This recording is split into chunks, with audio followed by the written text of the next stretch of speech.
हे परमेश्वर, आपका सबसे मजबूत सैनिक अब थक गया है। क्या आप भी आज सुबह यही महसूस कर रहे हैं?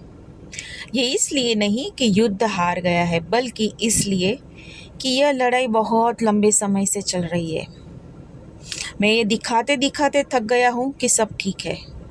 जब दिल टूट रहा हो, तब मुस्कुराने का दिखावा करते करते थक गया हूँ।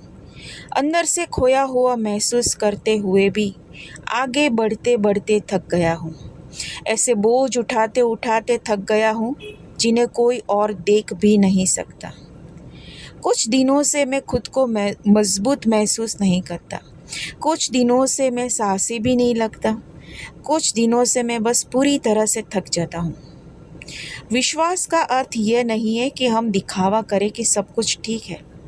विश्वास का अर्थ है कांपते हुए हाथों से परमेश्वर के पास आकर कहना, प्रभु, अब मैं यह बोझ अकेले नहीं उठा सकता।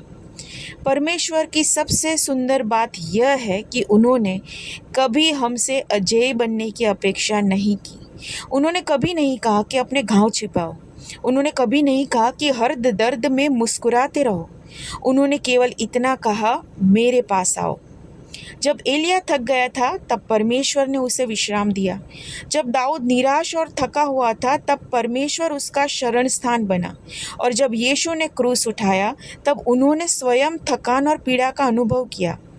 इसलिए यदि तुम थके हुए हो, तो अपनी ताकत साबित करने की ज़रूरत नहीं है। अपना कवच नीचे रख दो। अपने मन को विश्राम दो। यदि रोना आता है, तो रो लो।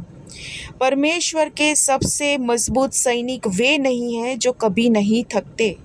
वे हैं जो थक जाने पर भी बार बार उसकी ओर लौटते हैं।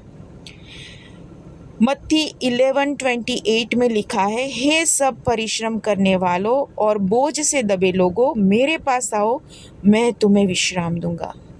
तुम्हारे विश्वास का सबसे बड़ा प्रमाण और जोर से लड़ना नहीं है, बल्कि उस परमेश्वर की बाहों में विश्राम करना है जो तुम्हारे लिए स्वयं लड़ता है। ये पूरा हफ्ता अपने आप को परमेश्वर को सरेंडर करो। अपने सारे बोझ आप उस पर डाल दो और पूरा वीक एंजॉय करो। आमीन।